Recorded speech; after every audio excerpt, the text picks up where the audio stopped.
fight and we're looking good. You'll be in for a fight and we fight pretty good. Getting goals is our job and we get goals good. Looking good, we are Carlisle United.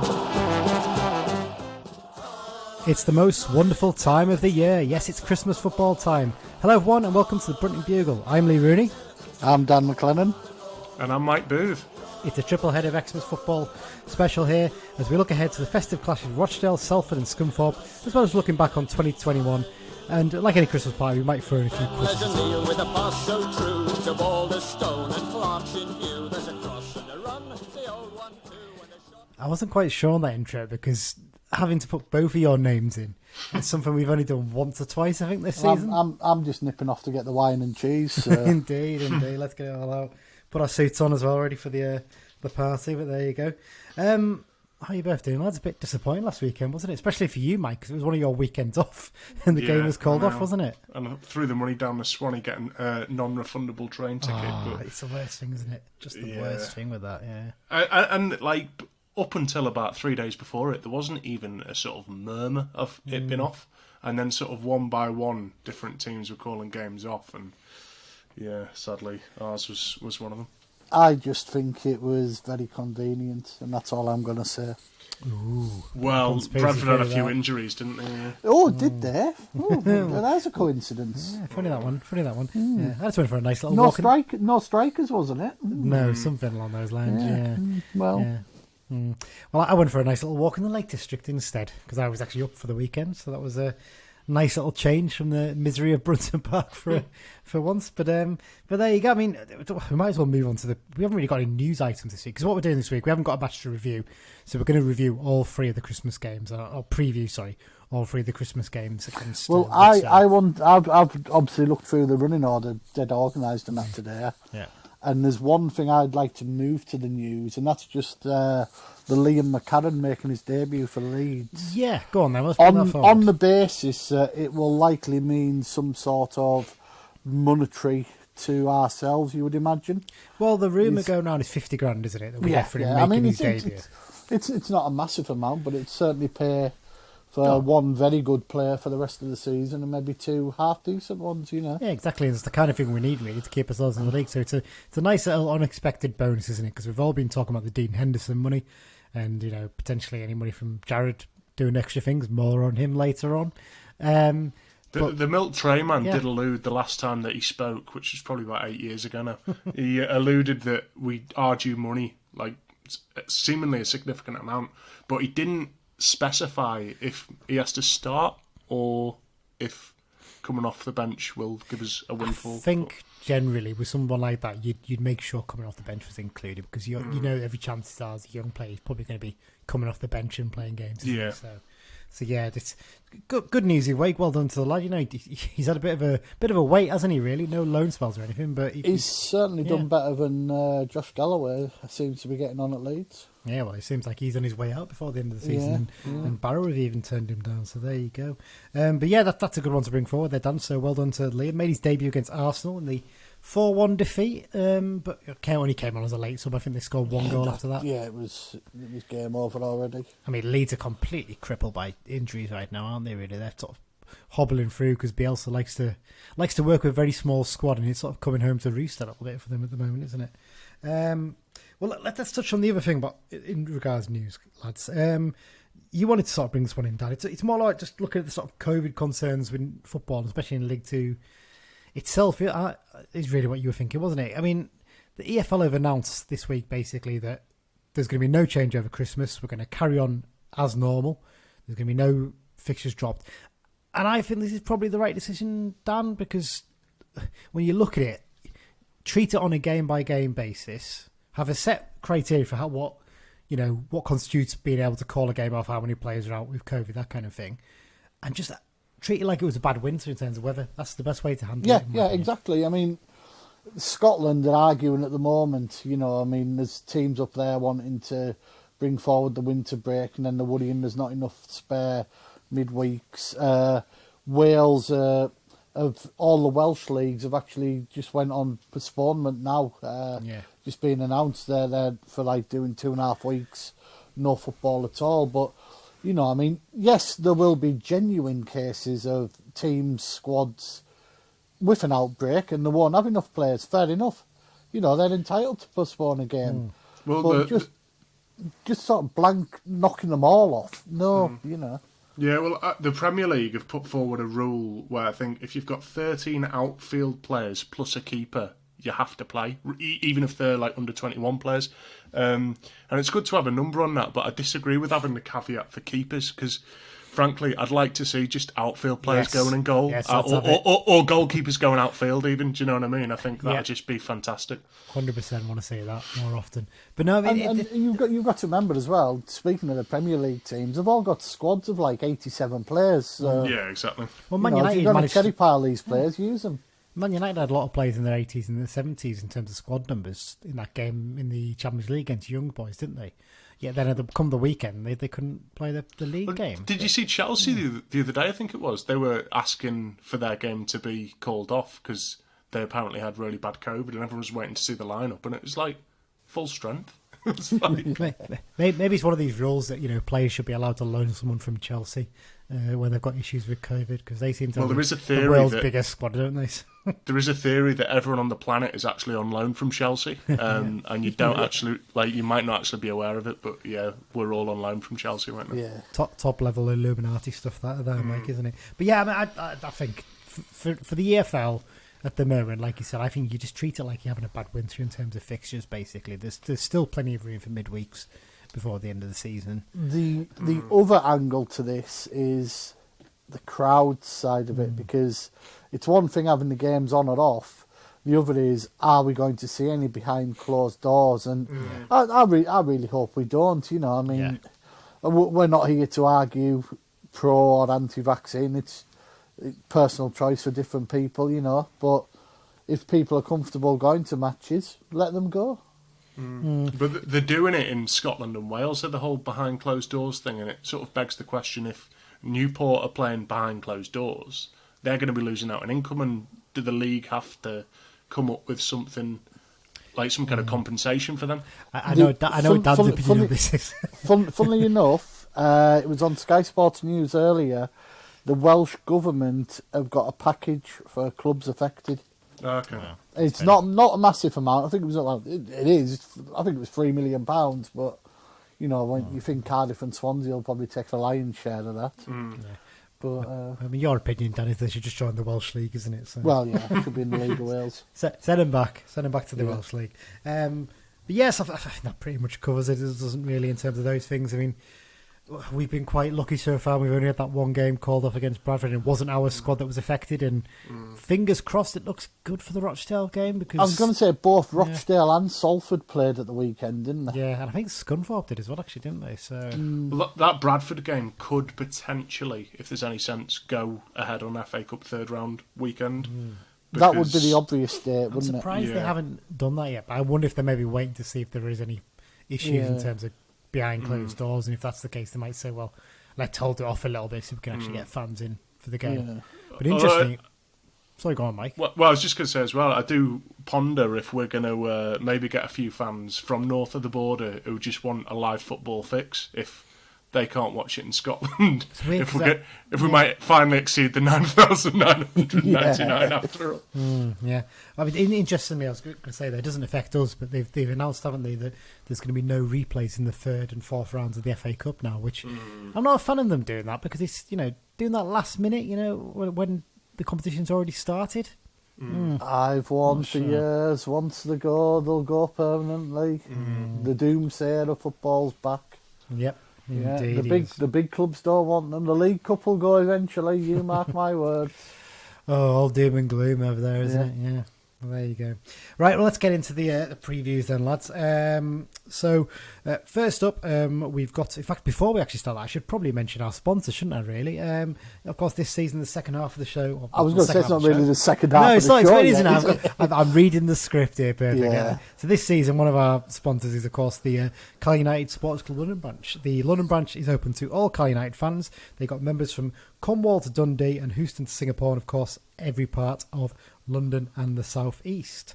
They regularly meet up on away trips, as well as arranging many social events and sports games, and also doing a lot of fundraising for the club. They'll be providing us with information for the away games as part of their preview section this season too. You can find out more about the London branch at their website, carlondonbranch.org. I was a bit struggling with that because I'm trying to dig out an email here, Dan, because you set a challenge to the London branch, didn't you? Yeah. How many boroughs do they have members? How many boroughs do they have members in? Well, funny enough, David Brown, chairman of the London branch, who's obviously a listener, he says, I gather that you and Dan have recently asked the Brunton Bugle podcast for the London branch to say how many boroughs in London we have members in. The answer is 21 boroughs out of the 32. Not a bad effort, that. It's not bad, and he does say that with some obvious ones like Westminster, Kensington and Chelsea and Southwark are not covered in that, basically, not surprisingly. Yeah. Really. Interestingly, there are some quirks too, such as the guy living in Harrow whose postcode is in the borough of Brent, along with other members, rather than the borough of Harrow. Yeah, well, I used to live in Harrow myself, so yeah, Harrow is HA normally, but there are parts of it that do via to Brent, so yeah. Some lovely postcode chat there for everybody. Yeah, there we go. Well, first up in this section, obviously, we're going to cover the Rochdale game first, but probably going to cover the Rochdale game in a bit more depth than the others, I think, because that's the first one coming up. So we're going to do the classic match and the played for both bits on that team, basically, because we've covered the other two. And then second half of the season, we've got some ideas, haven't we, Dan, for how we're going to mix it up a little bit instead of doing classic matches. So we'll find some shit to chat about. Exactly that. It won't be hard, will it? We've got the catching up with the opposition section, and as it was difficult to fit all three in, we've decided to focus on just one club for the opposition view section. And we spoke to Dean from the RochdaleAFC.com podcast, and we covered a wide range of topics, including how they're coping with life back in League Two after 7 seasons away, the start new gaffer Robbie Stockdale has made at Scotland, a bit of background on the fallout of this summer's failed hostile takeover attempt at the club, and some of his views on the ex-Dale players in the United squad. So here's the chat I had with Dean earlier this week. Dean, it must be quite weird as a Rochdale fan coming back down into League Two after 7 seasons in League One, which I think is your longest ever run in that level, I think, third tier possibly. Yeah. How have you found life back in the basement division so far? The drop in quality is very obvious, which I didn't think it was going to be, to be fair, until last season when we were all kind of stuck at home. I ended up watching a few more League Two games, and I realised that we were dropping into a league that there was quite a big gap between. I think when you look at teams at the bottom of this league, weirdly, we're actually struggling against teams towards the bottom, but I think when you look at the quality of teams like Oldham and Scunthorpe when we've played them compared to some of the better teams last season, it feels like a different world, to be honest. Yeah. But on the other hand, it's been nice to kind of play a few teams that we haven't played for a while, like yourselves, because they're kind of like, Carlisle was always one of those games we seem to play every year back in the day, and you're going back to those grounds that you've not played at for a while, and even ones that I've never been to, like Sutton and Harrogate and other ones like that. So it's not the end of the world. I think most Dale fans are pretty level-headed and kind of expect us to be here, if anything. So yeah, I think we've dealt with it better than most clubs would. Yeah, to be honest with you, when we did our pre-season predictions, we thought you guys might actually struggle a little bit this season, mostly because your summer recruitment was quite sparse when coming up to the opening day of the season. So are you surprised you've managed to keep yourselves fairly safe away from danger so far? I personally am. I think there was a few Dale fans that were maybe expecting a little bit more, given, like you say, we've been in League One for a few years. But yeah, looking at the players that we lost, Ollie Rathbone and Matt Lund was kind of the spine in midfield. They both left. Stephen Humphreys was our main goal threat when he was fit in attack. So my expectations were low. There was a lot of stuff happened off the field in the summer as well, which kind of fed into that as well. So I'm quite happy with how things are going at the minute. I think Robbie Stockdale's doing a decent job. I think there are things that he needs to iron out, and that part of that is because his recruitment, the window that he had to sign players was so short because of everything that was happening in the summer. So I think for me, there's a feeling that this squad could be doing better than it is doing, but there's a lot of leeway given to Stockdale and the players given everything else that's happened. Yes, how's Stockdale getting on so far? Because I think he's actually someone who was interviewed for the Carlisle job a couple of times in the recent past, but didn't get it. It's his first full-time management job, isn't it? I think he's had quite a few caretaker spells at Sunderland and maybe Grimsby, possibly it was, I think, I seem to remember. How's he got on so far?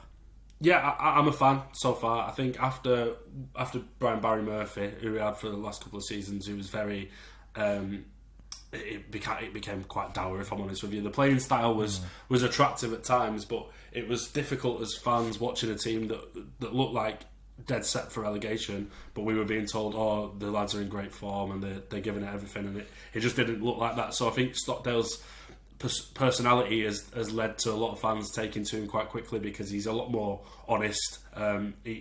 The problem then is that when you're losing a few games and losing to teams towards the bottom of the table like we have done, that honesty, it's like, well, prove it. If you don't think we're doing well enough on the pitch, we need to see changes.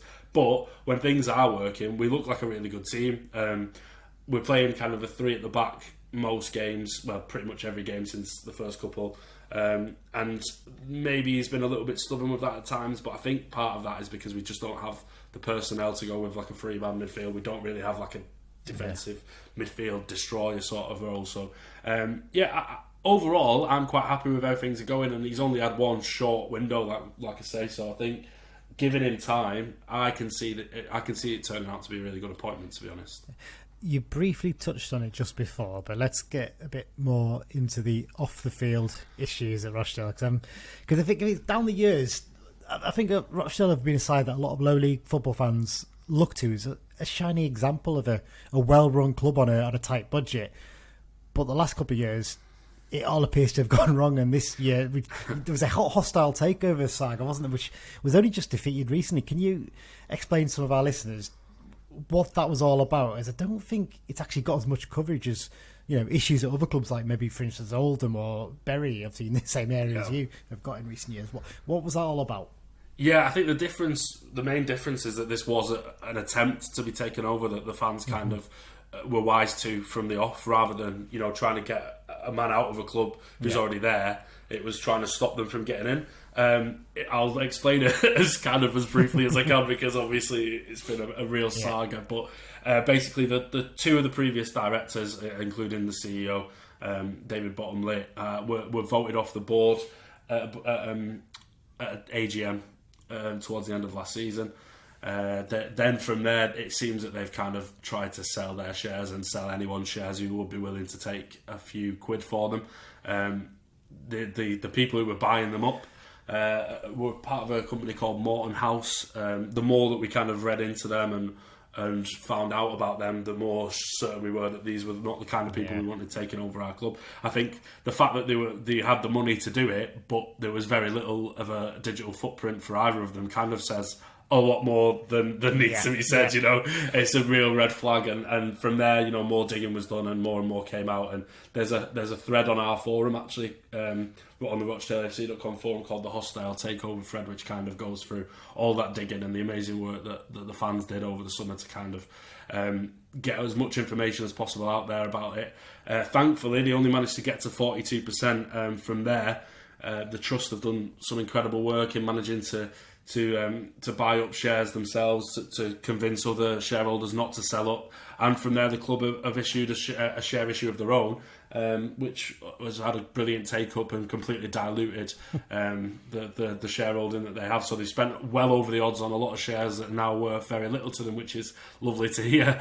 But yeah, there's a lot more to it than that. People like Matt Southall, names were mentioned, which is obviously a massive red flag as well to any lower league fan who knows what happened at Charlton. So yeah, a real saga. But I think we're at the stage now where we can finally sigh a bit of relief. Oh, that's really good to hear, to be fair, because we've all seen what's happened with Bury and Oldham and all kinds of clubs around there. I mean, even Bolton, I suppose you can look at as well in recent times, and I suppose you could even go as far as saying Wigan. It just seems like sort of Greater Manchester area. You've got your clubs like your Salford's up and coming, but a lot of those clubs are finding it hard, aren't they? It's tough times really for them. But I mean, like I said, you're a well-run club, and I think Spotland's one of those grounds that everyone looks at as well and says, there's an example of what you can do with a small ground as well and getting up to shape and that kind of thing. Let's talk about your current squad then. Who would you say are the danger men in your squad? Well, it seems to change every other week, if I'm honest with you. At the moment, I would say Corey O'Keefe would be one player to watch out for. I think he has the most goal involvements of any defender or something like that in League Two. He's playing as a right wing back. We've only got him on loan from Mansfield, but I think every single Dale fan is hoping that a contract for him's waiting in January as a Christmas present, because he's been absolutely quality so far. Jake Beasley's been getting the goals. He comes in for criticism because he does miss quite a lot of chances, but we create a lot of chances, so if he's scoring, even if he's not scoring all of them, we're still going to be managing to get a few goals. And he got 2 against Newport on Saturday. He got 2 in the previous game against Bristol Rovers as well, so he's hitting a bit of a hot streak in front of goal at the moment. And then there's a few players that are kind of like on the day can be really quality players, like Connor Grant and Alex Newby. Maybe not the most consistent players, but can be match winners on the day. So I think we're an exciting team to watch, to be honest, which is something that I couldn't really say over the last few seasons. So even if we're not getting the best results in the world, I think it's definitely more entertaining, especially at home, than it has been over the last few seasons. Yeah, there's always been quite a few good links between the two clubs in terms of ex-players playing for either side, hasn't there, in recent years? Obviously, one of the obvious ones being Glenn Murray, obviously, who featured for you guys. Did a lot more for you guys because he was still a young lad when he was with us. But these days, there's not as many. I mean, look at your squad. There isn't a single ex-Carlisle player in there, which surprised me. I thought there might have been one, but in the Carlisle squad, there's 3, and just wanted to get some of your memories on some of these players. I suspect they're not going to be particularly startling memories necessarily. Obviously, goalkeeper Magnus Norman had a loan spell with you guys from Fulham. Zach Clough had a loan spell with you from Forest, and I think Lewis Alessandro was with you permanently for a couple of years, possibly as well. Yeah, I mean, Magnus Norman had one of the worst loan spells I've ever seen from a Dale player. I remember in the last game of his original spell, we got battered. I think it was 5-0 at Doncaster, and he was at fault for a few of the goals. And then the day after, the club tweeted, we were delighted to announce that Magnus Norman has extended his loan, and every Dale fan were like, who's delighted? Who is delighted about that? Because he's awful. So I'll be glad to see him if he's going to be in goal on Boxing Day, to be honest. Probably won't be in goal, to be fair. We've signed Mark Howard, who used to be, I think, he started at Arsenal. He's been at quite a few clubs, Blackpool, Salford, a few others like that, and Scunthorpe last season. So he's an experienced head in there. We got him in when Norman picked up an injury, actually, so you probably won't. He'll be on the bench at the very least. So. Well, I don't think he'll be getting too much of a reception from the Dale's travelling support anyway. Right. I think Zach Clough was, I think we were just speaking about it before he came on air there, but very similar kind of experience between what he's been like at Carlisle and what he was like with us. You can see there's talent there, and we were really excited when we signed him because we'd seen what he could do at Bolton, but just no consistency. He just didn't look interested, to be honest, and a lot of injuries, a lot of time out of the team, and it never really worked out. And then with Lewis Alessandro, who I actually know quite well because he was a couple of years above me at school. It was a shame because he obviously a local lad. It came back to Dale. He started at Oldham and went to Plymouth, and then came back home and signed for Rochdale. But it just never quite worked out, and he missed. I remember him missing a few really big chances in his early games, and it didn't quite. He never quite recovered, but you could see the work rate was always there with him, but it just didn't quite fit into the way Hill wanted to play at the time. Yeah, he's one of those players, Lewis, isn't he? When you watch him play for other clubs against you, you think, I wouldn't mind him in our squad, actually, because he's got that bit of ability in the ball. He can hold it up. He's never going to score you millions of goals, is he? Well, we've always said this, but last season when we were flying, he was a big part of it because he was the one linking everything together. He was the one being the player that players played off a little bit. Yeah. But this season, he hasn't been quite as good, probably because he hasn't got as good a players around him as much as anything, but he's a good lad, and I think, unfortunately, he's probably not going to play in this game either because he's had a long-term foot injury, so for quite a while now, but it was a real shame that. I won't take up any more of your time then, Dean. Just one last thing before we finished. Have you got a prediction for the game? We always like to ask the opposition pods if they're going to predict what the score will be. Well, I know you have hit a bit of form recently, but I think after that 3-0 win over Newport, everyone will be heading north in high spirits, so I'm going to go for a narrow 2-1 Dale win. Well, there you go. I'd take a point now, I think, from that game, but that's fair enough. Cheers, Dean. Nice one. Cheers, Lee. Thanks very much. Bye. Thanks once again to Dean for giving up his time to speak to us about all things Rochdale. It's really interesting, especially that stuff about the takeover and the way their supporters trust came in and saved the day, basically. There wouldn't it be nice to see that happen, wouldn't it? Some clubs, so there you go. Well, pigs can fly. Yeah. I mean, save the day and trust, doesn't really fit with us at the minute. Yeah, very good, Mike, very good. Well, let's go to the history section now. We're going to go to a classic clash. And obviously, Dan sort of mentioned last week that I didn't really pick a classic clash. It was more a sort of, I don't know how you describe it, a notable nightmare. I think it was fair to say the 4-0 defeat of Bradford. But this week I've gone for a win, a very strong win. We'll go back. What a win. Back to early 1995, reminiscing about a result that put United on the verge of their first ever visit to the home of football, Wembley Stadium. Yes, back when the Football League trophy was something worth getting excited about. The Blues faced Rochdale in the Northern Area final, first leg of the Auto Windscreen Shield. What a mouthful that was to say back in the day. You didn't miss it being called that there, don't you? Brunton Park, that game was, of course. In conditions that I think it's fair to say, Dan, you'd expect on a North Atlantic trawler trip, the game was played, wasn't it? It was absolutely... I remember going to this because I would have been 10 at the time. I'm sure I went with my uncle and my dad, and it was just absolutely bucketing it down before kick-off. I think it eased up a little bit once the game kicked off. But there's great footage on YouTube that we'll try and stick up on Twitter where they show it before the game and the Rochdale fans in the waterworks and desperately trying to find the tiniest bit of cover to stand underneath, aren't they? Exposed to the elements. But the Blues set about making sure they had a big lead to take into the second leg at Scotland, and they took the lead, actually, as David Curry hit a looping shot from 35 yards that sailed over the keeper's head and into the net at the waterworks end. Big question here, Dan, and I don't know if, Mike, you've had a chance to watch this one yet. Did he mean it? Of course he did. It's David Curry. See, that's the first thing I thought, yes, but at the same time when you watch it, it's not a driven shot, is it? It's kind of like, your first feeling is, he looks like he's crossing it in there.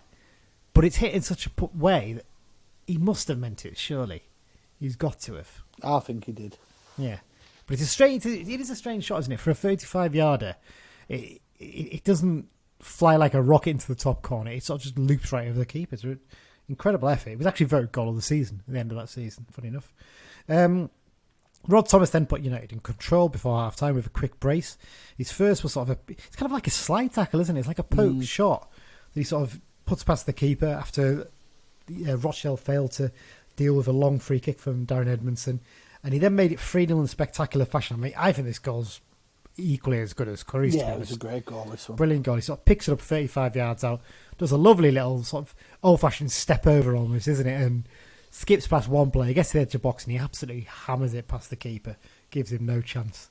Rochdale got a route back into the game when Rob Peters brought down an attacker just inside the box, and Steve Whitehall stepped up to convert from the spot, but the 3-goal deficit was restored when David Reeves picked up the ball on the left and sent a low cross, which Paul Conway did well to slide in and volley past the keeper at the near post. Probably fair to say we made hard work of it in the second leg, didn't we, Dan? Yes.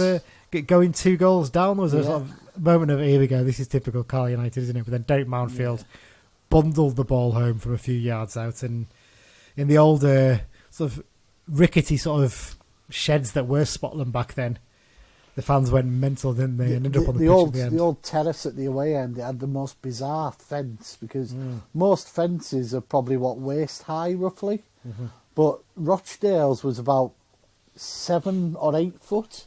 It's like what you used to get just with bars, Meadow, wasn't it? Yeah, it was.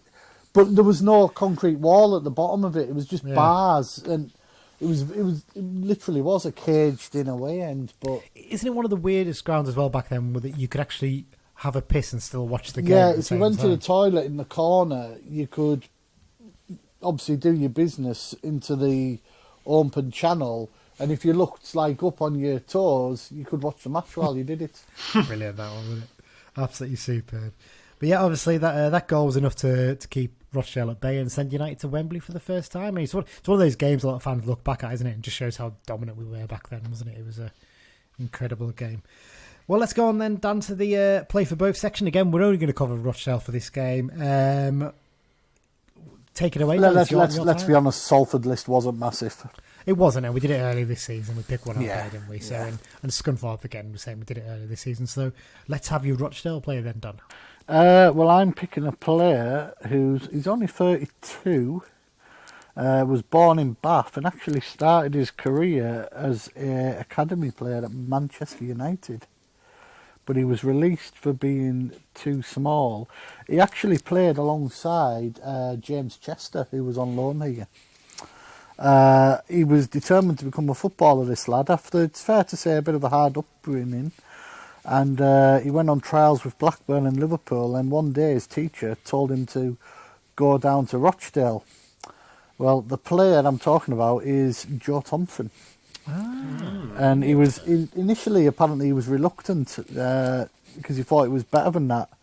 But then he thought, no, it's a way into the game. And he ended up, at Rochdale for 6 years, about over 150 appearances, a few goals. He then went to Tranmere for a couple of years, another loan at Rochdale. He was at Bury for a year, but obviously he had his first bout of illness, etc. And he came to us, and he didn't play a lot of games for us. I think he only played about 15, 20 games, but he was a very likeable bloke, wasn't he?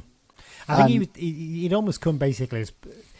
It's one of those sort of things, Carl, I don't know you were his biggest fan, Dan, but it's one of those things he sort of said to him, come to us and let's get you recovered and try and get you back up to where you were before you were ill. Because he was a player who had a bit of quality about him back then, wasn't he? Yeah. But I think he's retired now, isn't he? Yeah. He went back to Rochdale, did 3 years, and his cancer came back, didn't it, from memory?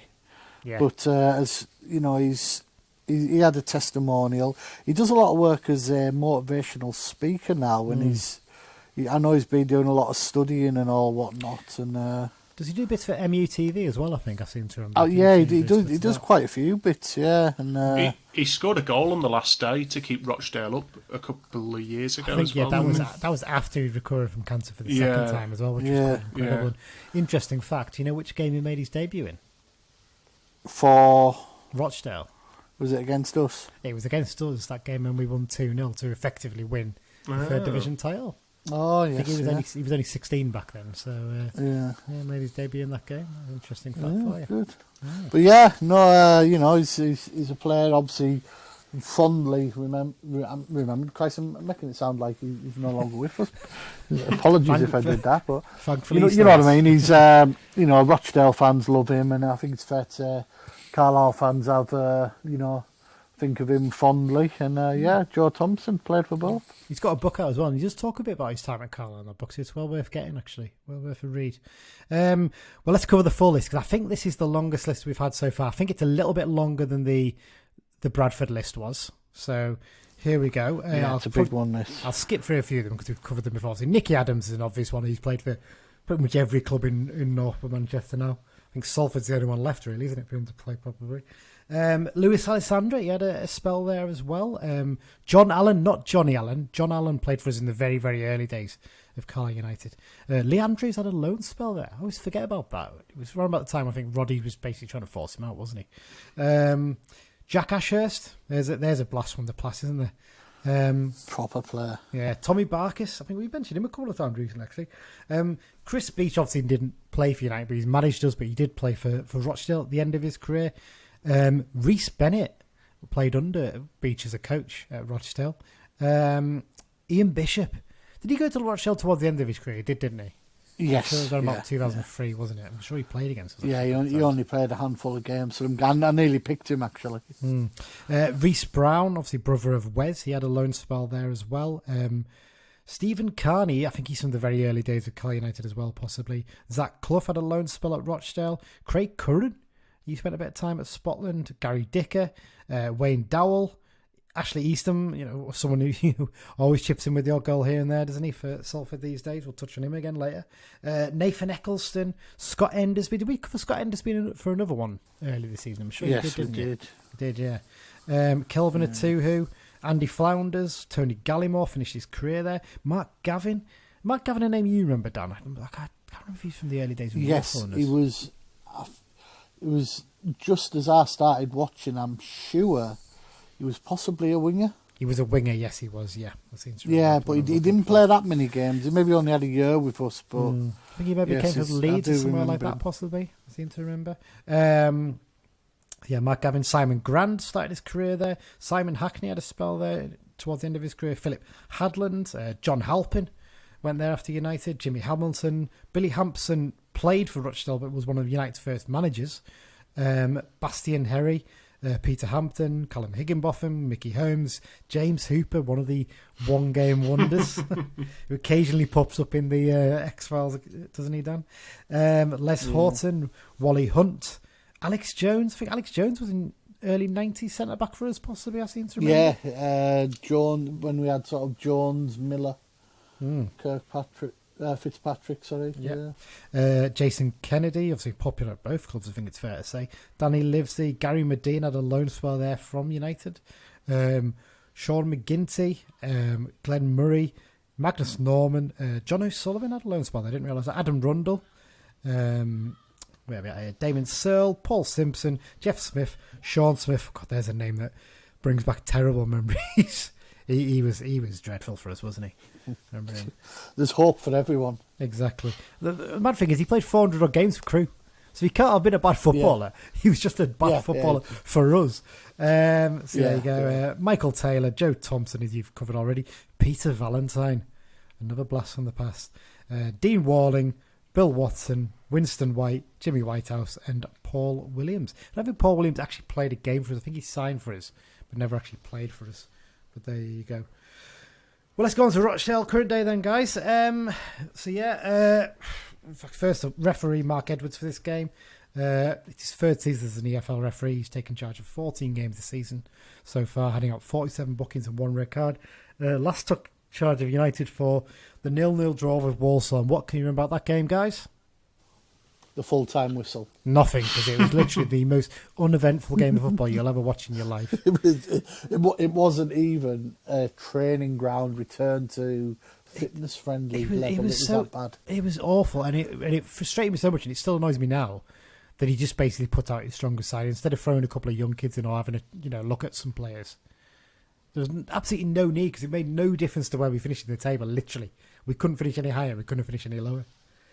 Ridiculous, but there you go. In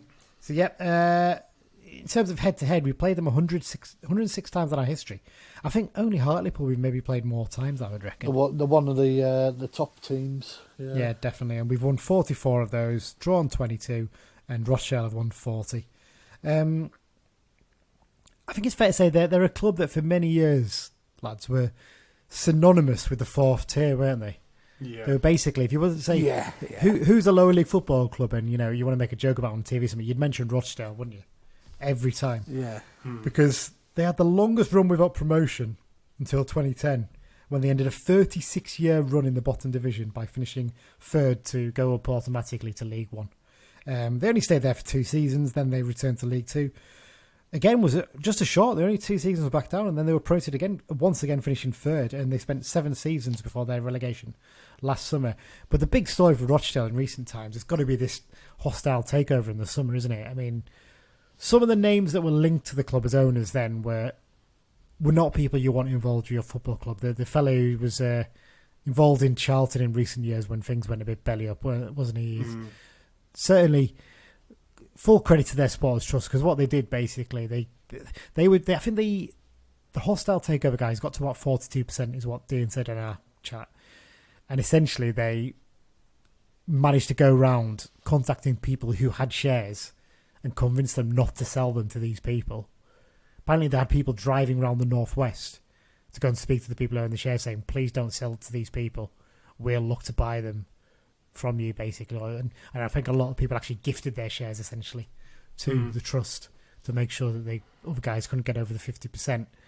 And what the club then did was we did a share issue, which basically diluted the shareholding of these people who tried to buy in. So they basically overpaid for what shares they had, essentially. So brilliant that they managed to stop that, because they are really a community asset. And then when you go to Scotland, it feels like a proper football club, doesn't it? You feel like you're going to a real heart of English football club, don't you? It's probably one of Carlisle fans' favourite away days, because it's, well, for ourselves, it's relatively close. We usually take a good following. We usually do all right there. A couple of pubs, a good chippy. It's one of them games that you look at the fixtures and think, oh, when's Rochdale? I don't mind going there. I'll go to that. It's a good day out. I think as well as some clubs that we've sort of mentioned, and you go there and you don't see them as Football League clubs at all. You're like, these are just non-league or like that. But Rochdale are so synonymously Football League. Do you know what I mean? Like, what it's all about. Exactly that. And Scotland. I was just looking. Sorry to go back a bit, but when they actually got relegated in 73-74 from the 3rd division, they only won 2 games in 46. I'm sure they're a team as that have had to actually. They won 2-1 at Southend. And then they beat Shrewsbury 3-2 at home. And the rest was they drew 17 and they lost 27. That's a miserable. That's season, a hard season, that isn't it? Proper hard season. I'm sure they've had to apply for re-election quite a few times as well. I seem to remember down the years. So I feel like, well, obviously, you know, they're in a completely different league to us, but it'd be Pete Carlisle for us to be the team that they actually managed to beat. That's you know. It would have been, yeah. Funnily enough, the season before they'd finished 13th, so it was probably a bit of a shock when that happened to them. Definitely. Yeah. Of course, were just going up to the top division around then. So. Indeed, we were, yeah. And Scotland as a ground, I know we're not playing at Scotland for this game, it's at Brunton Park. We've got to just briefly talk about the work they've done sort of to turn around what was... I mean, I'm lucky I never really got to see it as it was in the old days. You probably went a few times, Dan, and it was not... ground, a few times, yeah. It was a very, very basic stadium back in the day. What they've done to it to turn it into what is one of the tidiest little grounds at lower level that actually got voted as the best ground in the league, like in the 92, quite a few times, didn't it? I think 2 or 3 years in a row, just because the matchday experience was so good and it was a tidy little ground where there was no real positions where you couldn't see anything. There was no view obstructing posts. There was a nice terrace behind the goal. There was good stand along the side. The away fans were in, you know, good pubs and chippy nearby. It, like you said, it's just a good away day out, and part of that is because they've done such a good job with the stadium, haven't they? Well, I went to a couple of gigs a few months ago now, and there was like a DJ doing a set like before the band came on, and it turned out that the DJ was the fella who does the tannoy at Rochdale. Oh yeah, you get belting tunes when you go there. They're probably Rochdale's known for its music, isn't it? Yeah. Definitely, but yes, it's they're one of those clubs. I think if I was still a Carl and I lived in Rochdale and wasn't able to get every Carlisle game every week, I'd probably nip down and go and watch them. That's the kind of club they are, really. They're just a decent club. Their manager is Robbie Stockdale. He's a man, I think, Dan, me and you know that it was possibly interviewed for the Carlisle job a couple of times, wasn't he? He was certainly in the mix. We're not sure if he got interviewed. We have a hunch he did, but he was definitely in the mix sort of thing, wasn't he? Yeah, not on this occasion, obviously, because Keith Miller and he was in John Rochdale, but I'm sure when Beach got it, and possibly when Presley got it as well, I'm definitely sure when Presley got it, he was interviewed at that time, because I remember hearing murmurs about it. But yeah, so he's in his first full-time role as manager. He's been caretaker of Sunderland 3 times. There's a thankless task if you ever asked for one. And also, I think he was interim caretaker as well, joint caretaker, at Grimsby Town as well for a short period. But he's done quite a lot of coaching at Sunderland and other clubs. Obviously, their manager, Barry Murphy, Rochdale, actually left at the end of last season to take over as manager of the Manchester City Elite Development Squad. It's a bit of a weird move, that, isn't it, really? Go from full-time league basically management. They're under 23s. Yeah. Essentially, I suppose it's a job where you're not likely to get moved on any time if results are, drop off a little bit, are you? But it was a jump before he was pushed kind of thing, because Rochdale had just gone down, and he sort of, he got offered the job at Man City and took it, and then he still wanted Rochdale to give him money for sacking him, even though they didn't have to sack him. And he was going to have like a legal battle over it, but I'm guessing that didn't come to fruition in the end. Well, they're probably well rid of him then if that's his attitude, but there you go. So obviously, despite not having much of an opportunity to bring players in over the summer, I think probably fair to say the former Middlesbrough and Tranmere players done a fairly decent job so far at Rochdale on what's a tight budget. I think it's fair to say, because we all predicted they were going to struggle this season. I think from memory, I'm sure I had them possibly in the bottom 2. I can't remember. I had Oldham. I think one of us at least did. I think you two both had Rochdale to go down, and I'm the only one that But the thing is, because they were flirting with the playoffs, weren't they? But they've dropped down quite a bit in sort of recent weeks. Yeah, their form's dropped actually below our form in the table. Yeah. Cover that in a second. I mean, in terms of star man, I mean, it's not a squad packed with, players you go, wow, look at him, There's not no standouts, is there? Yeah. Well, they've got a lot of kids, you see. Yeah. But they've basically, in recent seasons, they've had some good players, your likes of your Callum Camps and your Matty London, people like that, and that's Stephen Humphrey. But they've sort of stripped it back a little bit, and the one I've picked is Jake Beasley, because he is the top scorer, essentially. He's in decent goal scoring form this season. He's actually scored 2 braces in a row in his last 2 games. But the former Chesterfield man, I think it's fair to say he blows hot and cold, because he can frustrate fans as much as he delights them, from the guy from the Rochdale podcast was saying.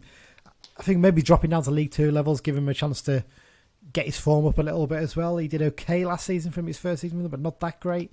But this season he's managed 9 goals in 21 league appearances, and he's actually now got 17 goals in all competitions in the calendar year. So he's clearly going to be a goal threat this weekend, potentially. So one to watch out for.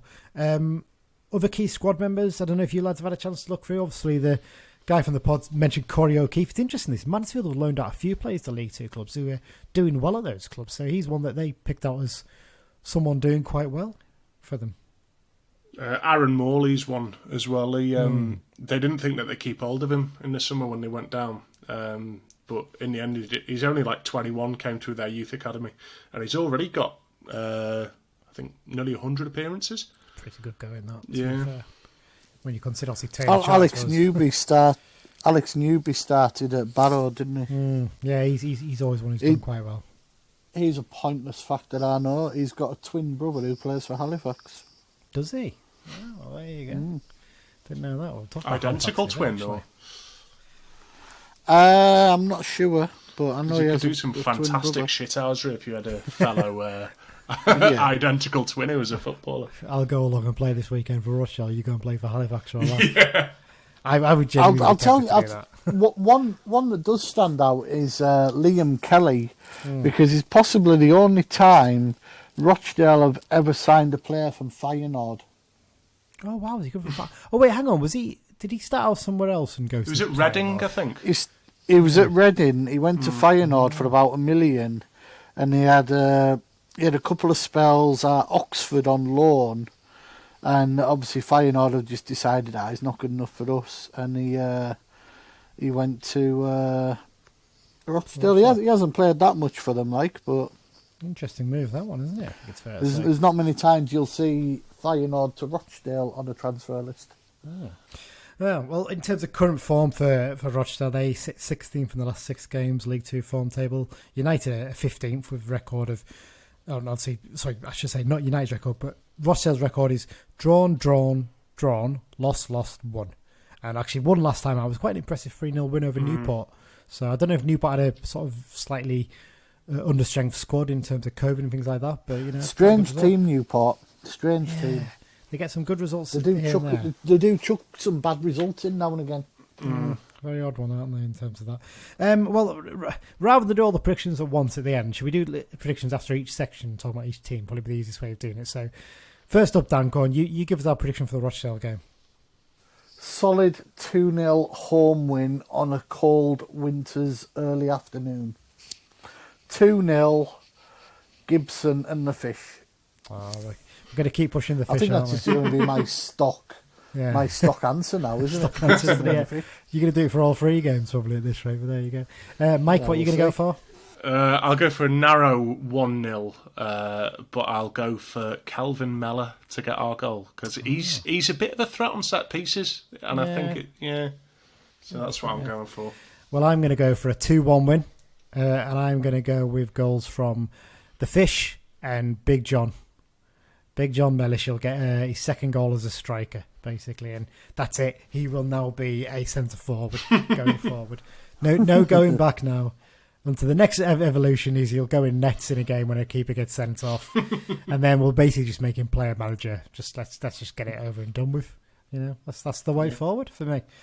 Right, well, I think what we'll do is we'll take a little break now because we've talked quite a bit now, and then we'll come back and we'll cover the other two games. Probably not in as much depth, but we'll give them a quick cover. So here we go.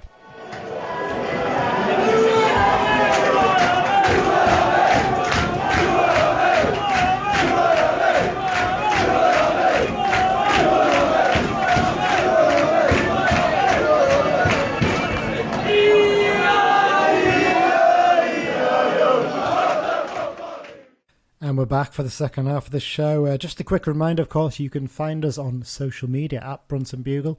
Search for Brunton Bugle on Facebook and like our page. And we're obviously posting on the Be Just on Fair Not group on Facebook, and as well as that on the Cummins.net message board as well. And if the old-fashioned style way you like doing it, then go and send us an email, bruntonbugle@gmail.com. Something we did actually forget to mention, obviously, something we sort of should have covered actually in the Rochdale bit, is the fact that United won't be wearing their home kit on Boxing Day, will they, Dan? We'll be wearing an away kit for this game. Yeah. And it's caused uproar today. It's Wednesday when we record, because Rochdale have claimed that they can't wear their away kit because, if you remember, our away kit's black with a very thin stripe of blue, white and red. Yeah. Rochdale have an all-red away kit, and they seem to think it will be a clash. It's not a clash. Which I don't understand. And it's not even on keepers' kits, because we now have a third keeper kit in green, don't we? Yeah, so we can easily change that. It's nonsense. I mean, if Rochdale have a green keeper's kit, we've got a white one we can use, which isn't a kit. So yeah, exactly. Who knows? Exactly, it's nonsense. So basically, we're wearing the away kit, essentially. It's part of a campaign by the charity Shelter, who obviously help support homeless people. And the idea is no home kit, basically. It's highlighting the fact that some people don't have a home over Christmas and that kind of thing. Rather than going to the I would suggest you go to the official website, because there's a whole article about it there. Or go to the Shelter website. Yeah. There's loads of brilliant information on there about it. The Premier League refused to do it as well, so up yours to them. Exactly. Did they refuse then, or did they actually agree to it? Well, it's not. No, great. They refused. It's not great. They refused on the basis that they can't agree to every request they receive. It's a one-off, though, isn't it? It's ridiculous. Where the Football League, it's a one-off at Christmas. The Football League, actually, you know what? Quite often better than the Premier League at stuff like this. They make these little changes every now and then just to make things happen. So fair play to them. Fair play to them. So yeah, so we're wearing our away kit for this game. So there you go. Let's get on to the Salford game then, lads. And this one's Wednesday night. In fact, actually, before we go any further, reminder: the Rochdale game is a 1:00 kickoff. I almost forgot this, and it was only when I was checking up stuff for the game for this episode that I realised it's actually 1 p.m. kickoff. Quite why, I don't know. I'm still baffled by it. Police advice. Yeah, the kickoff time was moved like really early in the season as well, wasn't it? Yeah. Why they moved that one really early and then not my only thinking is the police. Boxing Day is a traditional day out in Carlisle. I just think they wanted their resource not to overlap between football and then drinking crowds later in the day. So if a match is finished at 3, they'll be finished doing the football stuff at 4, and then they can be out and about sort of 5, 6 o'clock on Butchergate and surrounding area. That's the only reason you can think of, really. So there you go. Yeah. So the Salford game, it's on Wednesday. It's a 7:45 p.m. kickoff. We've still got about 100 tickets left, haven't we? I think the other day the club said. So you'll have to have a quick check and see if they've still got those available if you're interested in going. But should be a really good following, shouldn't it? This one, Dan, for the first ever trip fans have been allowed to go to the Peninsula Stadium. Possibly the last ever visit to the Peninsula Stadium as well, because they're potentially moving to Rugby League. We're all on, as we alluded to earlier, we're sort of, with COVID and that, we're taking it day by day, almost hour by hour at the moment, and it would be just typical that we'll get a win on Boxing Day, we'll sell those last 100, a win in front of 9,999 fans, we'll get a win, and then they'll decide to do sports behind closed doors. I mean, reading the latest from various press things, there are no plans in England currently, but as we all know, that could we've heard change. that before. But, yeah, you imagine they probably want Christmas all the way. And this is their last season possibly at this stadium because they're swapping with the rugby team. Yeah. So cancel crowds after this game. I don't care. I just want to do this game. Yeah, I want to be able to tick it off the one time we get a chance to go. There you go. So obviously playing at Police Stadium. The referee for this game is Darren Drysdale. It's his 18th season as an EFL referee. He's taken charge of 18 games so far this season, handing out 68 bookings and 3 red cards. Last took charge of United way back in August 2018 for the 1-0 defeat. This surprised me when I read this. Yeah, defeat at Mansfield. Cause I thought he's not like Northern based, but he's one of those names you see. Yeah, he's one of those names you see regularly, and you know, especially if we're playing sort of Manchester Midlands, to sort of Midlands area, you know. Yeah, but last time he took charge was just over 3 years ago. But he's probably best remembered for an incident that happened a couple of years ago, I think it was now, when he was refereeing a game between, I can't remember who it was between, but Ipswich were playing in the game, weren't they? And he gave I think he gave a free kick against someone instead of a penalty. And Alan Judge got right in his face, didn't he, basically? And was abusing him, no doubt about that. He was shouting some abuse at him. And he effectively almost nutted him. He's an RAF instructor, so he's not probably someone you'd want to really mess with too much, is he really? But yeah, basically, they butted heads. And he was given a 4-game ban. You don't see that very often, a referee getting banned, do you, really? So, but a surprise on that. So that's probably what he's best remembered for. So he's the referee for this game. We've only played them 4 times in our history, but I haven't lost them yet. 2 wins and 2 draws so far, including the win earlier this season. One of the few wins we've had on the board in the league so far this campaign. They're a club that's had like a meteoric rise over recent years since they got took over by the class of 92 and Peter Lim. Fairy tale, I put in quotation marks. Yeah, fairy tale story. There's sort of a running joke, isn't there now? Even when they get knocked out of the FA Cup, they're going to be live on telly in the next round. That's how much they get picked for the live games. I think there's only maybe been 1 or 2 rounds in the last 3 years where they haven't been the live game. Yeah, which is ridiculous when you consider they struggle to get over 1,500 fans for home games, despite the fact that the tickets are really cheap. 15 quid to get in. It's what it's costing us to go there. It just seems like that no matter what they do, they just can't get the fans in, can they, Dan? I think Man City are about the same price as well. Yeah, it's probably now, to be fair. Yeah, no, it's, you know, they're not a non-league club with a massive tradition. You know, they're not.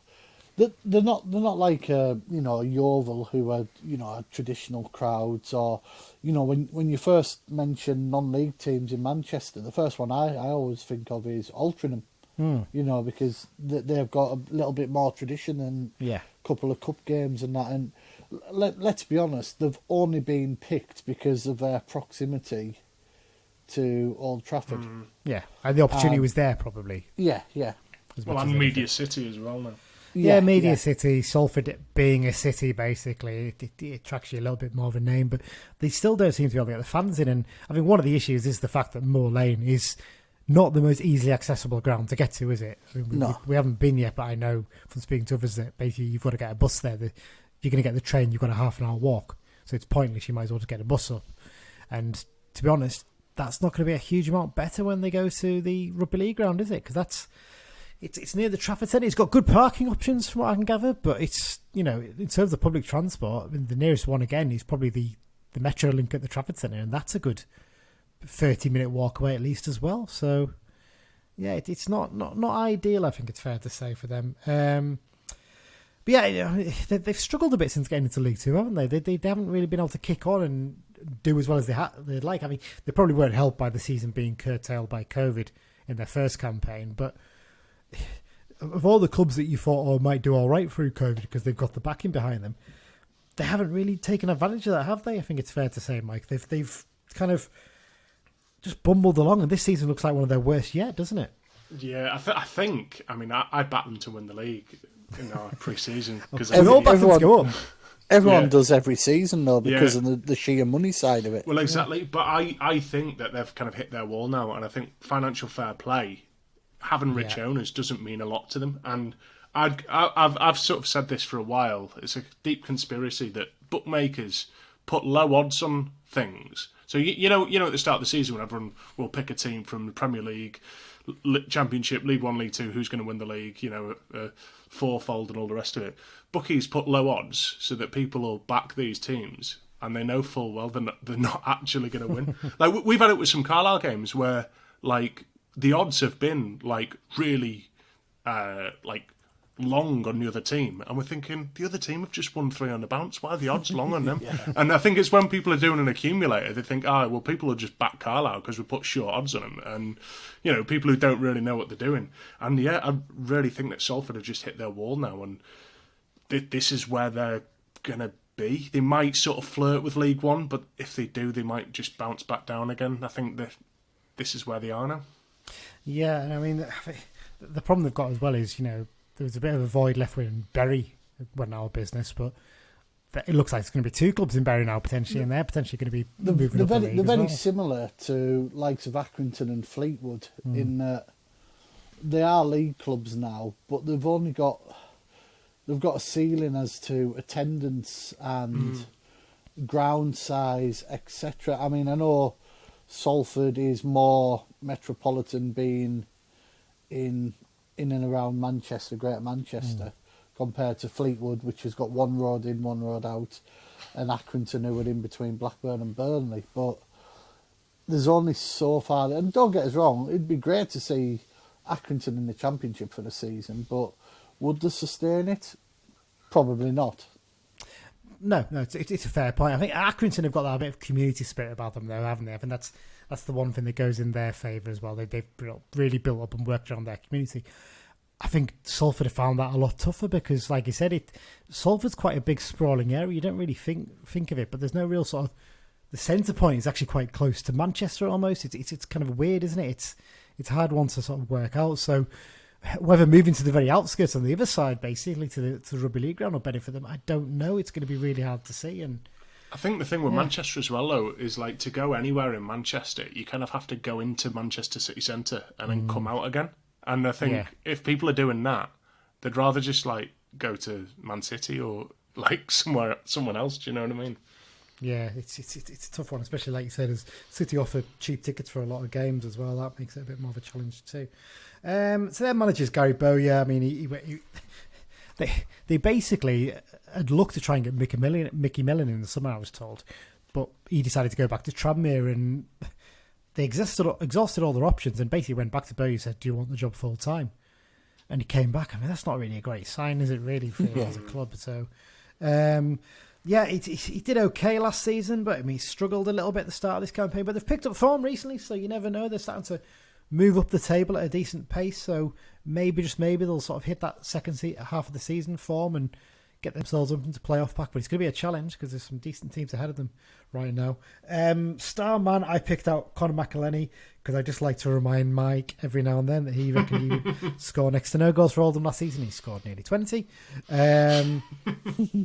Yeah, he's found it a bit tougher, though, since he's gone to Salford. I think he's only scored 2 goals in like 13 games, something like that. So finding it a bit tough to get that form. But I think he plays a bit more of a wide role again there. So he's still got bags of quality. Key squad members, don't know which one you guys want to pick out of here. Ashley Easton seems obvious. Ashley Easton's one that screams out, his brief spell at Carlisle. He gets goals from set pieces. Ian Henderson's probably the obvious name. He's got experience, but you wonder if he's maybe just starting to age that a little bit now. Yeah, possibly. He's not quite scoring as many goals, is he? I think if he plays a bit more of a withdrawn role for them, though, doesn't he? He doesn't really play as the main man for them. So yeah, I mean, Matty Lund looked like a really good signing from Rochdale and summer, but again, he's not really hit the form you'd expect, would you, so far? And Ibu Toure is one that I really was impressed with for them. He looked like a really good attacking left back, but maybe not been quite as good this season, possibly. But yeah. I'm just looking at the squad here. Josh Morris hasn't really done it since he's been there. No, it's true. Matty Willock. This is a lad who was at Arsenal and Man United, and it's not really happened for him. It's been tough for him, hasn't it, so far? In terms of form, like I said, they really picked up in recent weeks. They're currently sitting 5th in the last 6 games League 2 form table with a record of drawn 1, lost 1, it should be noted they've faced quite a few weaker sides in that run as well, and teams even that though they're in the top, they've dropped off form.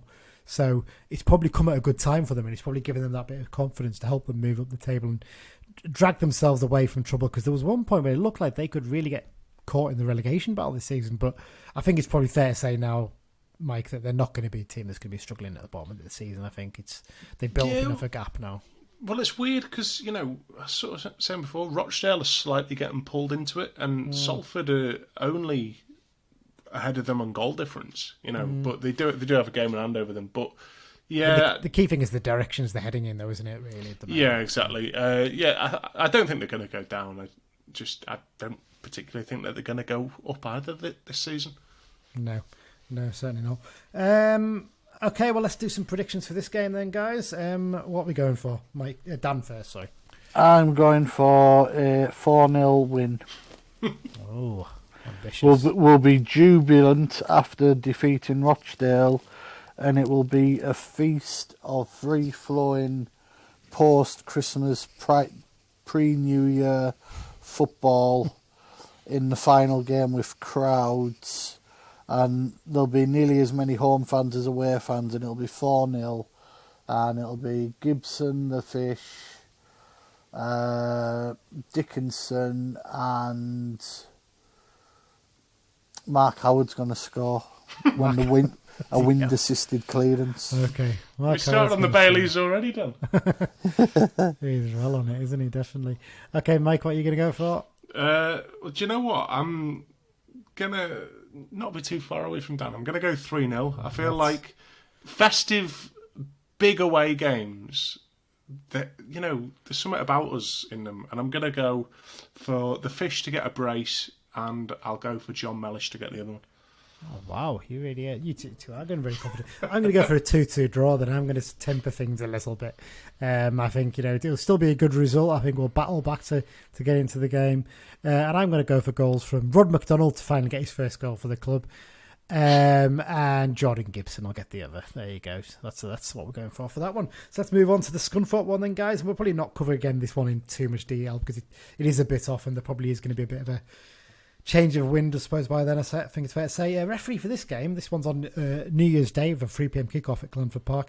Bobby Madley. Bobby Madley. Hey, let's be careful what we're saying right now. Thank you very much. Famously took a break from refereeing after a video emerged of him making an offensive joke, not doing anything else. Let's make that very, very clear.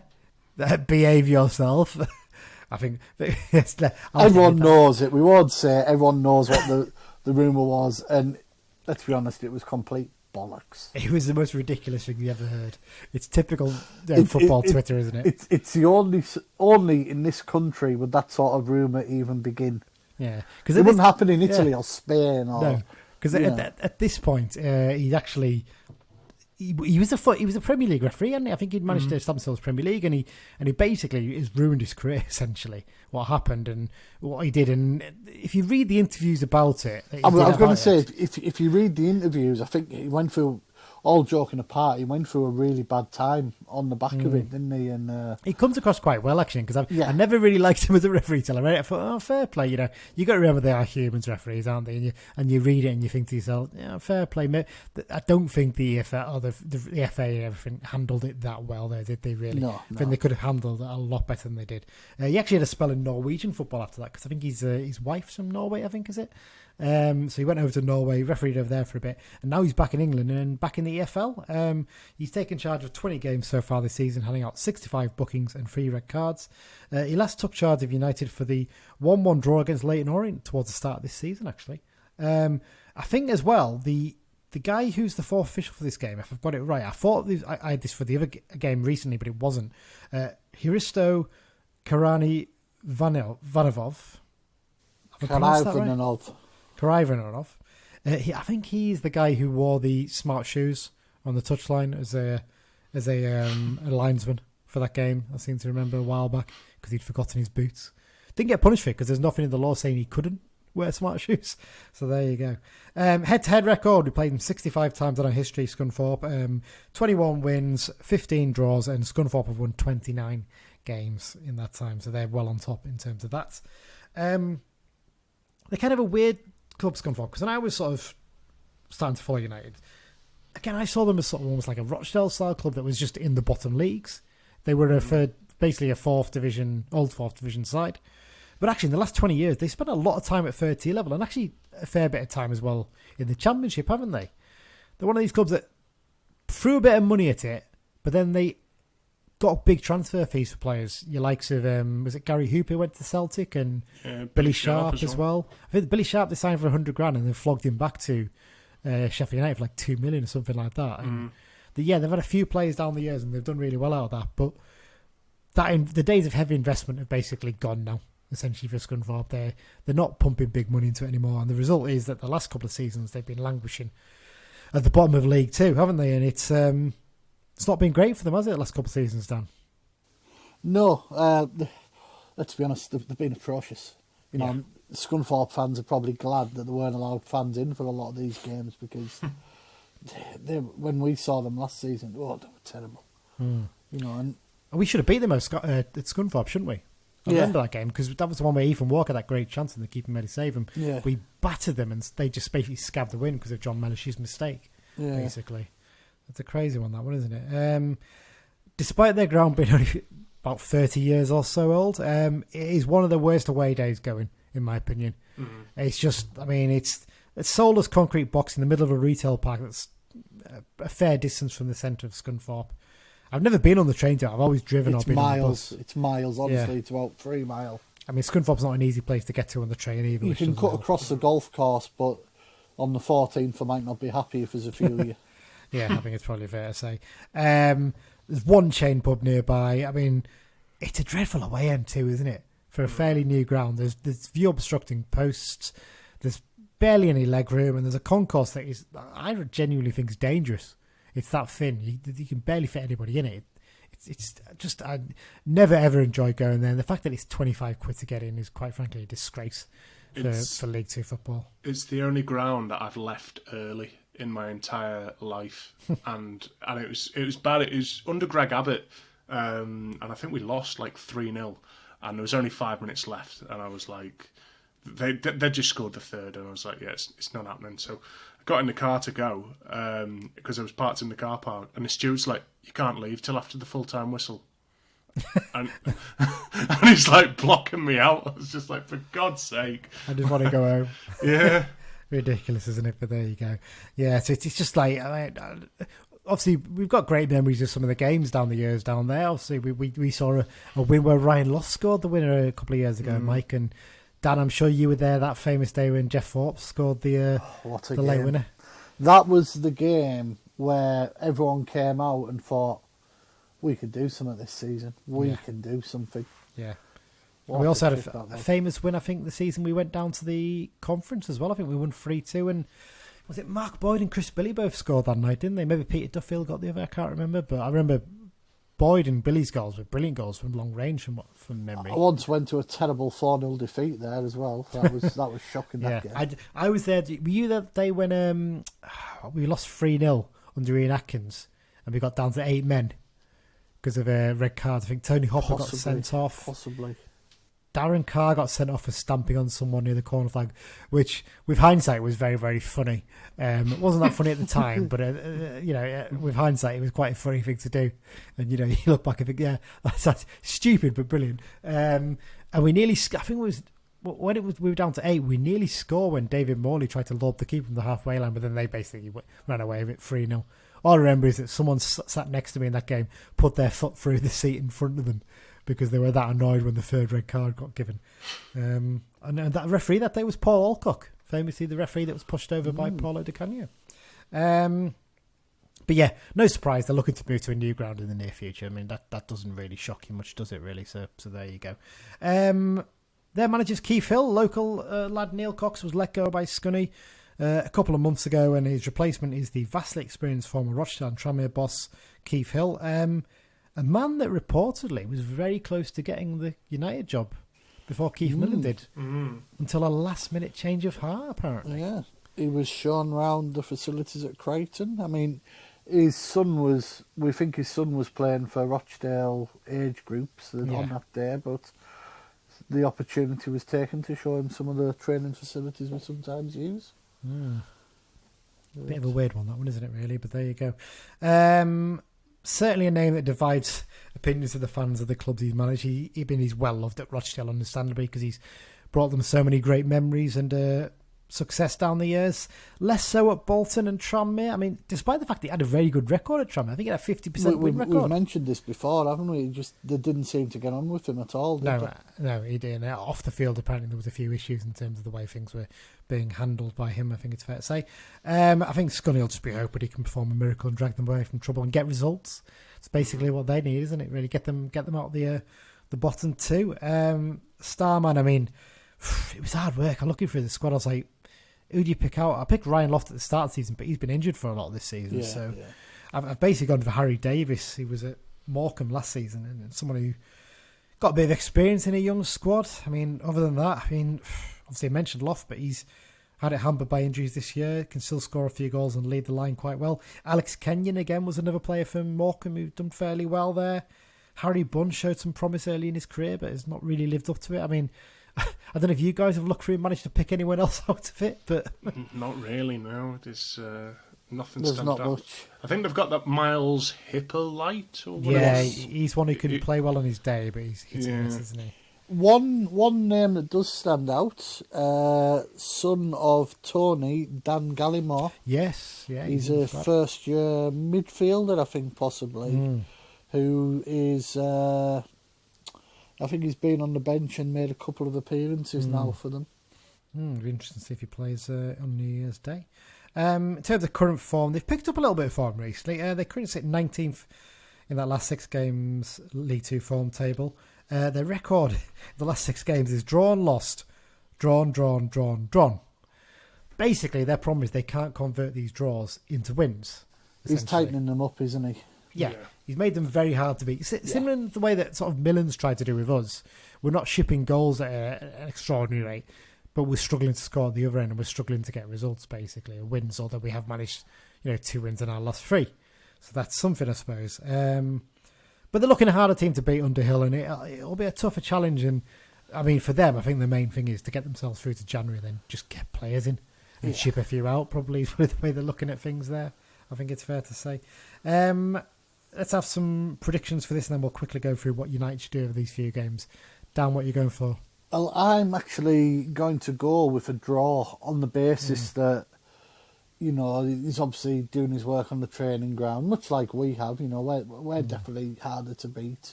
And I just think it could be a proper attritional 1-1 draw. And I'm going to go for Joe Riley to score. Back from injury, do you reckon? Yeah. Mike, what are you going to go for? I'm going to go for a narrow 1-0 win, last-minute winner from Zach Clough off the bench to just give Millen a bit of a headache. There you go. Ooh, interesting, that one. Interesting choice. You reckon he'll be back from injury as well, possibly, because he's been out injured too. So you've both gone for players who are currently out injured. But there you go. I'm going to go... Yeah, but this match is actually going to get played 6 months from now. Yeah, probably, yeah. There we go. I'm going to go for a 2-1 win, actually. And I'm going to go with goals from the Fish and Brennan Dickinson. I'll get the other. That's what I'm going to go for. The Fish and Dickinson to get us the goals in a 2-1 win. So we're all going for unbeaten over Christmas. I think we're all actually going for... Am I right there? We're going for 7 points out of 9? Ambitious. I think I went for 9 points out of 9. You went for 9. And you accused me of being on the Burnley side. Exactly what to say. Come on. Well, let's quickly talk about United then in terms of these games before we do X-Files and that stuff. So in terms of injuries, Riley could possibly come back for these games, and I think Clough maybe as well. They're both closing in. The way they've been speaking, Riley's more ahead of the others. Yeah, so I mean, Clough might be one who maybe get back in time, but it might be a bit more of a challenge for him. Other than that, Touré's a long-term injury, as is Alessandra, and then Jensen and Dickinson remain out of action. I mean, I'd imagine if Howard gets tied down to a longer deal, then Jensen's probably going back in January, I think, to Burnley, which makes sense. He's got to go somewhere else and get some game time, hopefully, to help himself. What do you do with this one then, Dan? Do you mix and match the teams, or do you pick your best team and stick with it? We've had a week off. we should be able to play certainly Sunday, Wednesday, no problem. Pick our strongest team, and the key to it is substitutions. Yeah. You know, if someone's maybe only 95% and we're 2-0 up, take them off. Yeah. You know. Would you stick with the 11 that played against Stevenage then? I said yes for Bradford, as it was a week after. It's now 2 weeks after. I don't see any reason why not. You know, they don't deserve to be dropped. You know, they did the job, and it could be a similar kind of game. As we say, Rochdale are no great shakes. Mike, what would you do? Yeah, you know, don't change your winning team, but if Riley is fit and if Mellish is to be our 25-goal a season striker now, then maybe there is a slot for Riley in the midfield. But yeah, for now, I'd keep it as it is. I think I'd agree. I think I'd probably stick with it for this game. What I'd maybe do is look to rest Fishburn, put him on the bench for the Salford game, depending on even if he scores in the game against Rochdale. You're not going to drop him, are you? But I think maybe it's one of those ones you look at it and think, maybe you bring one of Young and Abrahams in for that game against Salford and then bring Fishburn back in on New Year's Day, possibly, just to keep him fresh because he's one of the younger ones in the squad. But yeah, I mean, it's like you said, there's probably no real need to make major changes. And if you know, Mellish is big and physical and he can cope with the 3 games in a row, so I wouldn't be against him starting all 3 as a striker. There you go. Should we go on the X-Files now then, guys? Yeah, there wasn't much to report. Obviously, a lot of games were off.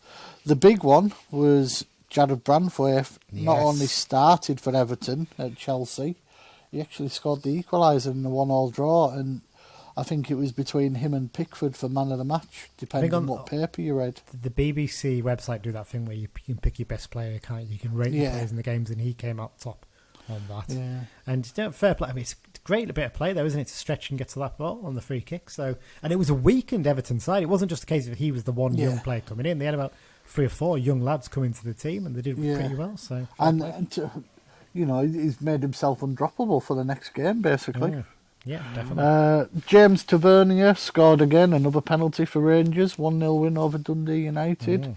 Jerry Yates scored in Blackpool's 3-1 win over Peter. It was quite late, that goal. Josh Todd scored in Queen of the South's 3-0 win over Ayr. A few ex-players scored in various non-league games. Liam Brockbank for Lancaster, Mark Beck for York, Stephen Rigg and David Simonton for Workington.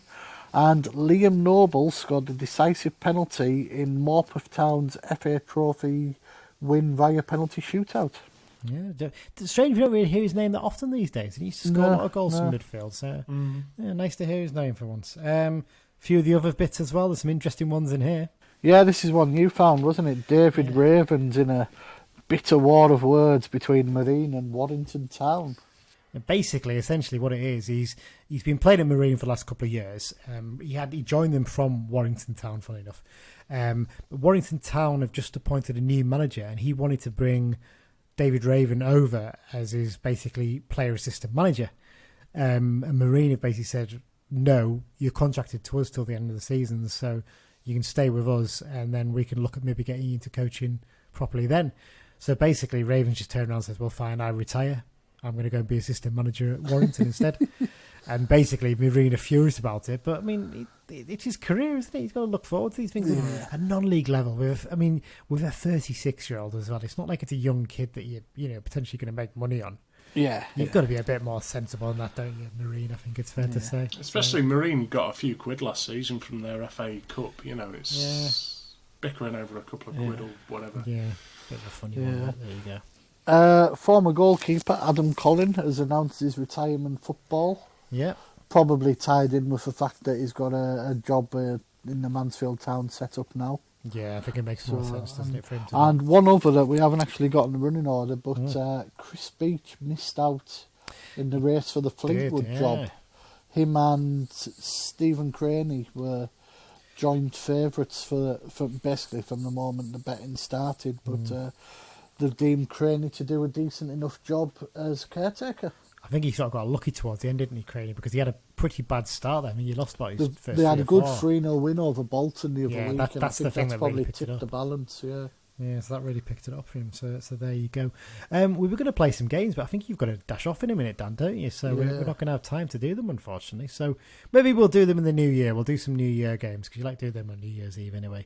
But yeah, in terms of upcoming episodes, guys, we'll do a Christmas review episode, I think, covering these games. Might take the dictaphone. We'll meet some of the games and we'll record a few bits, because me and you are both going to be at the Salford game, I think, Dan, on the 29th. Is that Planning right? to be, yeah. Yeah, touch wood, as long as everything goes to plan.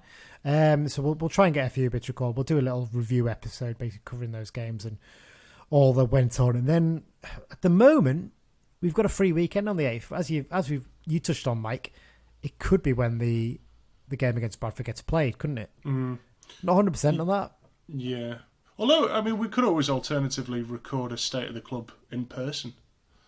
We could record a few bits and get a few fan reviews. Not possible. You never know. But yeah, basically, we're waiting to see what happens with the Bradford thing. But if the Bradford game isn't put on that weekend, then what we'll do is we'll do a State of the Club episode, which will be a bit different than we originally planned. I think it's fair to say. Now, I was just going to say the takeover news has probably helped us a bit. It's cleared a few things up, certainly. But there's still plenty to talk about, isn't there? Oh, definitely. Lots to talk about there, I think it's fair to say. So that's the plan going forward. Just got to say thank you once again to our sponsors, the London branch, for sponsoring the show this season so far. It's been real big help, and thanks to all the people who contribute as well to the online supporter fund thing that we did. You probably noticed it's not been on the last couple of episodes at the start, asking if you fancy giving a contribution, because we decided to knock it off for Christmas, basically, because at a time when everyone's spending a lot of money on their friends and family and stuff like that. So we'll relaunch it again in the new year if anyone wants to make any contributions, but at the moment, just massive thank you to people who've given us money through that as well. It's really helped in terms of the running cost and hosting cost and things like that. Lads, thanks once again for joining me. Really appreciate giving up your time. Only one thing left to say, really, to all the United fans out there, is Merry Christmas and a Happy New Year, and here's to a much better 2022 for United. So cheers, Merry Christmas, and up the Blues. Merry Christmas and up the Blues.